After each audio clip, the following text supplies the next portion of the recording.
Another day, another new tank in this game. Ladies and gentlemen, what is going on? Welcome back to yet another news episode featuring one of the upcoming Tier 8 tanks in this game. And this time, let's welcome something from America. Tier 8 heavy tank T54E2. So today Wargaming released this news article about early news article about the T54E2 with some pictures, with some stats as well. So we actually have quite a lot of information about this upcoming Tier 8 American. So let's have a look right away. Without further ado, let's have a look what they have to say about it. Then let's take a look at some pictures and some specs. On the background you can enjoy Tier 9 version of, almost a Tier 9 version of this vehicle. So let's get going, let's see what Wargaming has to say about it. Onto the Supertest, T54E2, an American Tier 8 heavy.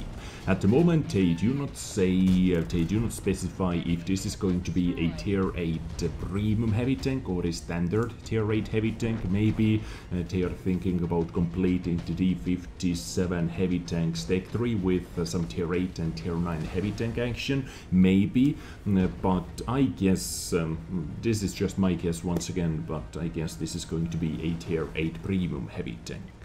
We'll see, only time will tell. But hello tankers, says Wargaming. A newcomer is about to enter the Supertest. This heavy American dude isn't into formalities. Not having a proper name, it is fine with being addressed by an index T54E1. Just like many other tanks in this game. But if it had a name still, that would be Mr. Versatility, as this Yank's weak sides are balanced by the strong ones. Well, as it should be for every single tank in the world of tanks. For example, its gun has a dispersion of 0.4 dispersion, which is far from ideal. Well, this is actually quite garbage for a Tier 8 heavy tank. But with an armor penetration of 226mm with a basic shell, the operator of the T54E2 won't have to throughout aim to the weakest points of enemy vehicles. 226mm of penetration. This was the first juggling point for me compared to the T54E1, which penetration is actually lower. Penetrating opponents of the same tier won't be a problem at all. Sure, the combination of an alpha strike of 390 points and a 14-second reload time isn't outstanding. So yes, ladies and gentlemen, it is not yet another auto-loading heavy tank. But the sheer ability to dish out stable amount of damage with basic rounds is worth much.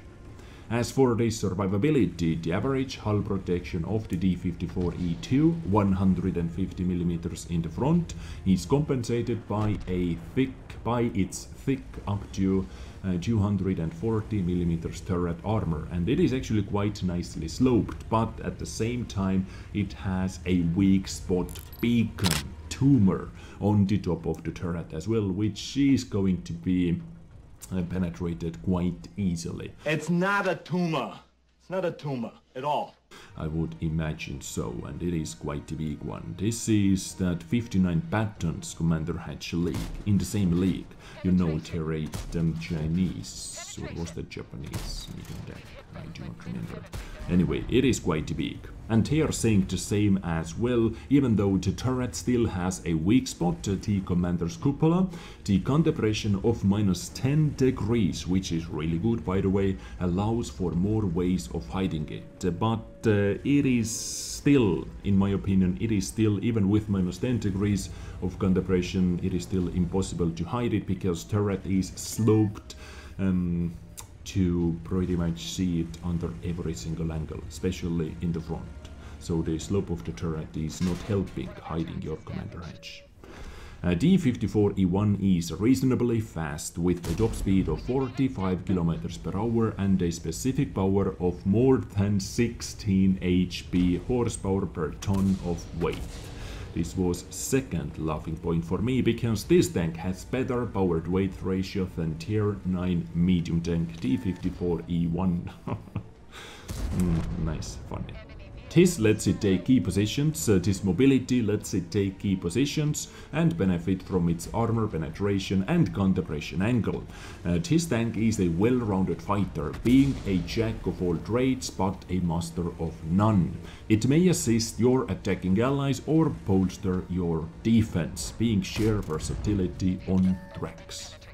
A little description about upcoming T54E2. So here are a couple pictures as well on the background. As you can see, it is super similar to the T54E1, which we already have in the game, but it seems to be, or somehow it feels to be a bit more like muscular or something like that. I don't know, I cannot explain it. Kind of a mixture between T110E5 and T54E1. I kinda get that vibe, but it is not in the HD quality yet, as you can see, but it shouldn't take too long time if this model is almost ready. Some rendering stuff and it looks good. The turret looks way cooler than on T54E1, even with that massive commander weak spot on the top of the turret. But now let's have a look at some early specs, early characteristics, but keep in mind, as always, as you can see from the top right corner, T characteristics are subject to change, as always. So this is a tier 8 heavy tank, 1500 hit points, not the most hit points, but hull armor 150 with some sloping action in the front, 80 on the sides and 40 in the rear. So with that slope, I guess the upper plate bounces almost every single shot at tier 8 at least, maybe in tier 9 as well, but lower plate most likely is the weak spot, as always. Turret seems to be pretty good besides that massive commander hatch, 240 in the front, 140 on the sides and in the rear of the turret with some sloping action. It has 800 horsepower engine with 35 degrees per second hull traverse speed and 34 turret traverse speed.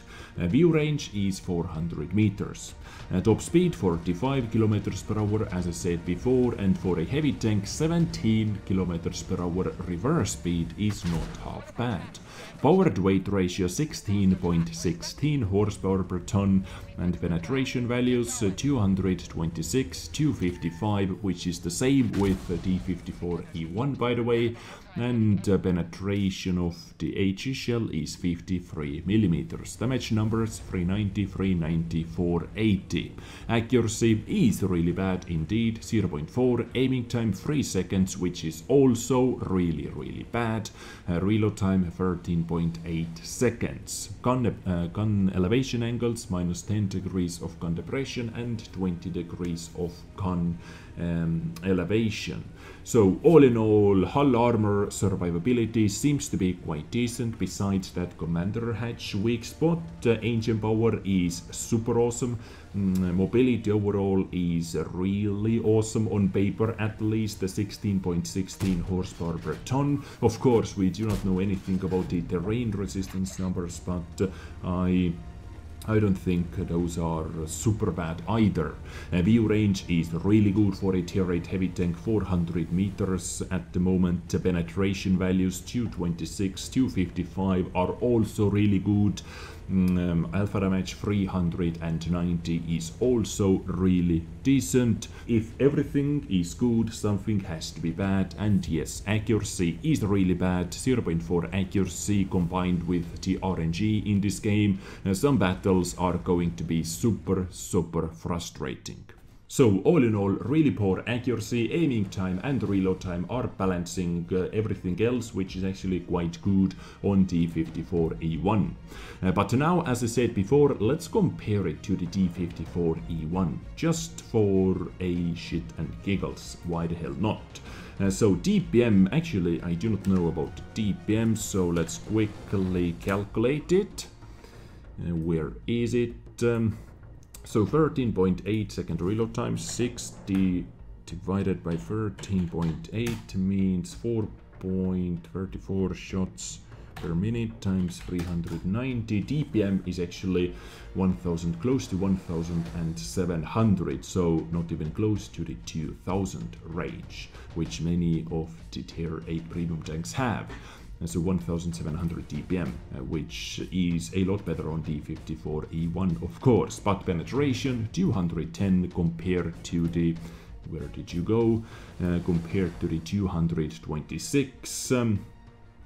Aiming time 2.78 seconds, which is really bad as well, but over here 3 seconds. Accuracy 0.38 compared to the 0.4, but at the moment we compared 3 of the worst things on a tier 8 heavy tank. Keep that in mind. Moving on, top speed 43.5 on a tier 9 medium tank compared to the tier 8 heavy tanks. 45 is better. Reverse speed, yes, is not as good, but look at his power to weight ratio, 14.88 compared to the 16.16. Yep. Gun depression -8 degrees, -10 degrees, gun elevation 13 degrees, 20 degrees of gun elevation. Talking about survivability, I believe we can say that E2 wins over here as well. Hull is almost exactly the same, but better on E2. Turret is a lot better, massively better turret, which can actually bounce some shots, especially when hull down. And view range is exactly the same, 400 meters. But guys, you have to keep in mind this is a tier 8 compared to the tier 9. They get almost the same matchmaking, but tier 8 sometimes can face tier 6s, many times can face tier 7s and tier 8s only, exclusively. So this is a tier 8 compared to the tier 9. If this is going to be made, or if this type of vehicle is going to be made for a tier 9 battles as well, a tier 9 version of the T54E2, I imagine it even doesn't compare to the T54E1 anymore. And of course, you have to keep in mind, one is an autoloading tank, another one is a single shot tank, but it still was pretty funny to me how those two tanks compared to each other. Anyway, ladies and gents, now you know everything I know as well about T54E2, upcoming tier 8 American heavy tank. No information yet if this is going to be a premium tank or a standard tank, as I said before. If I have any more information, I am going to keep you posted. I hope you enjoyed today's episode. If you did, thumbs up button is for that. I hope you are going to enjoy your weekend, take the maximum out of it. Stay awesome, take care, and bye.